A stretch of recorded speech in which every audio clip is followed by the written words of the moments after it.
Students, I'm Rohini and you're watching Utopia. Students, today I'm going to explain poem Wind. It is second poem of Beehive, and here wind is compared with the difficulties of human life. So let's read the poem. The wind blows strongly and causes a lot of destruction. How can we make friend with it? तो यहाँ पे कहा गया है कि wind जो है बहुत ही स्ट्रांगली ब्लो करती है जब, तो उससे क्या होता है, बहुत ज़्यादा डिस्ट्रक्शन होता है, बहुत तबाही हो जाती है। तो कैसे हम विंड को एक फ्रेंड बना सकते हैं? विंड कम सॉफ्टली, तो यहाँ पे क्या बोला गया है पोइम में फर्स्ट लाइन में, विंड कम सॉफ्टली, विंड धीरे आओ। ठीक है, उसको बुलाया तो गया लेकिन धीरे चलने को कहा गया है, धीरे बहने को कहा गया है उसको। Don't break the shutters of the window, window के शटर्स मत तोड़ो, यानी कि विंडो के जो दरवाजे हैं उनको मत तोड़ो। डोंट स्कैटर द पेपर्स, जो पेपर्स रखे हुए हैं उनको स्कैटर मत करो, इधर उधर मत बिखराओ। Don't throw down the books on the shelf, जो बुक्स हैं उनको शेल्फ से नीचे मत गिराओ। There look what you did, वहाँ देखो क्या किया तुमने। You threw them all down, तुमने उन सबको गिरा दिया। You tore the pages of the books, आपने बुक्स के पेजेस को टोर कर दिया, यानी कि फाड़ डाला। यू ब्राउट रेन अगेन, तुम फिर से क्या रेन ले आई। You are very clever at poking fun at weakling, तो आप जो है तुम जो है उसको कहा गया है कि वीकलिंग मीन्स कि जो कमज़ोर लोग हैं या कमज़ोर चीज़ें हैं उनका मजाक उड़ाने में भी तुम बहुत क्लेवर हो, बहुत चालाक हो। तुम भी क्या करती हो, जो कमज़ोर होते हैं उन्हीं का मजाक बनाती हो। Frail crumbling houses, frail means कि जो कमज़ोर घर होते हैं उनको तुम क्रम्बल कर देती हो, तोड़ देती हो।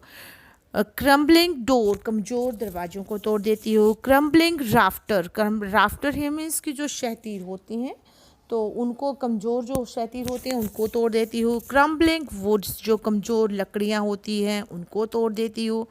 क्रम्बलिंग बॉडीज़, लोगों की जो कमज़ोर बॉडीज़ होती हैं उनको तोड़ देती हो। अब आप सोच रहे होंगे कि बॉडीज़ को कैसे तोड़ देती है, तो बॉडीज़ को ऐसे तोड़ती है कि सपोज करो विंड ब्लो हो रही है, कोई चीज़ जो है किसी के ऊपर गिर जाती है तो क्या होता है, उसकी बॉडी कहीं ना कहीं से फ्रैक्चर हो जाती है, टूट जाती है। That is called crumbling bodies.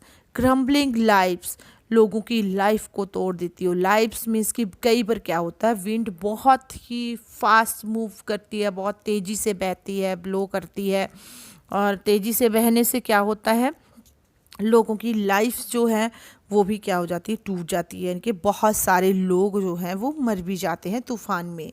Crumbling hertz, और जब बहुत ज़्यादा डिस्ट्रक्शन होता है तो लोगों के क्या होते हैं, हर्ट्स, उनके दिल भी टूट जाते हैं।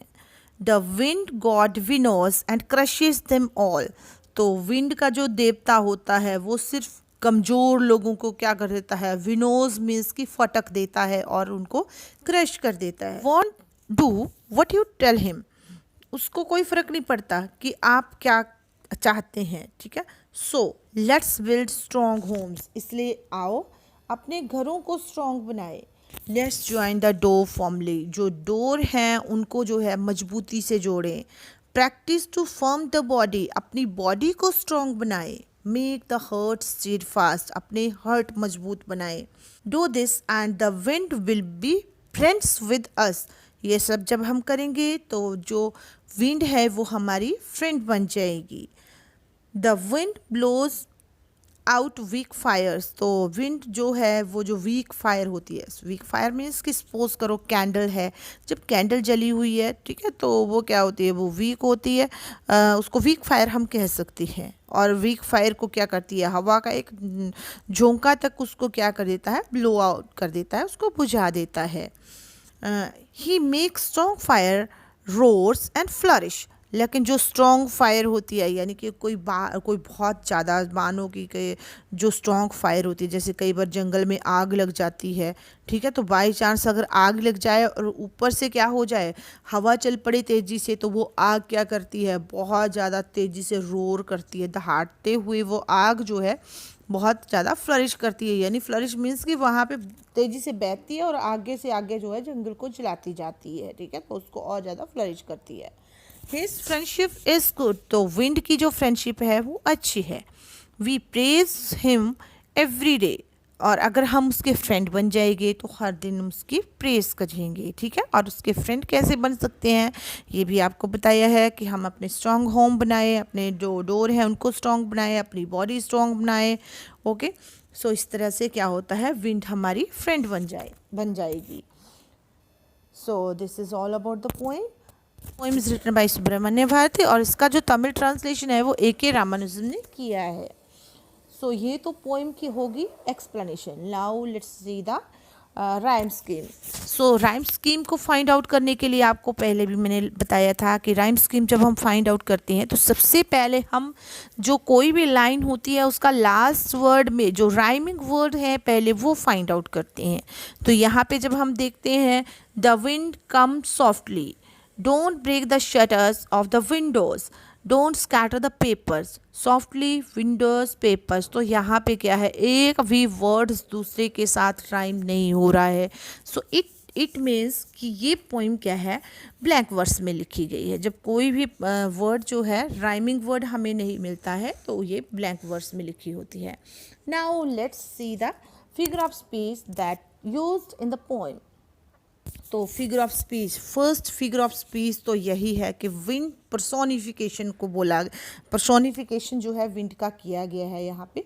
कैसे, जैसे फर्स्ट लाइन में विंड कम सॉफ्टली, जैसे किसी पर्सन को बोला जाता है कि धीरे आओ, ठीक है, तो विंड को एक तरह से एक पर्सन की तरह शो किया गया है। बहुत सारी लाइंस पोइम में है जहाँ पे विंड को एक पर्सन की तरह शो किया गया है। तो जहाँ जहाँ भी ऐसे, जैसे हर तरह से, don't break the shutter of the window, तो मतलब बहुत सारी, डोंट स्कैटर द पेपर। अब ये पर्सन क्या, जैसे कोई विंडो को पर्सन तोड़ रहा है, ठीक है, वो पेपर कोई पर्सन बिखेर रहा है, तो एक पर्सन की तरह जो है विंड को एक पर्सन की तरह ही जो है यूज़ किया गया है, बताया गया है, ठीक है। तो इसलिए यहाँ पे फर्स्ट जो है हमारा पर्सोनिफिकेशन है।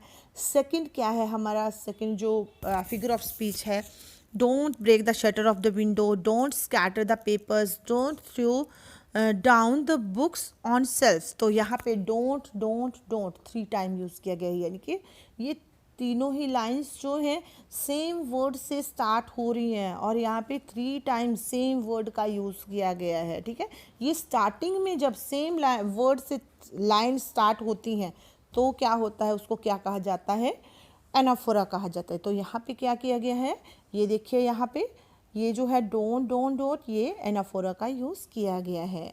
एंड नाउ आगे नेक्स्ट लाइन में भी there look what you did, जैसे विंड को बोला गया कि देखो तुमने क्या किया, ठीक है, you threw them all down, और तुमने क्या किया, उन सबको नीचे गिरा दिया, जैसे किसी पर्सन ने किसी को नीचे गिरा दिया। तो यहाँ पे भी क्या है, पर्सोनिफिकेशन का यूज़ किया गया है।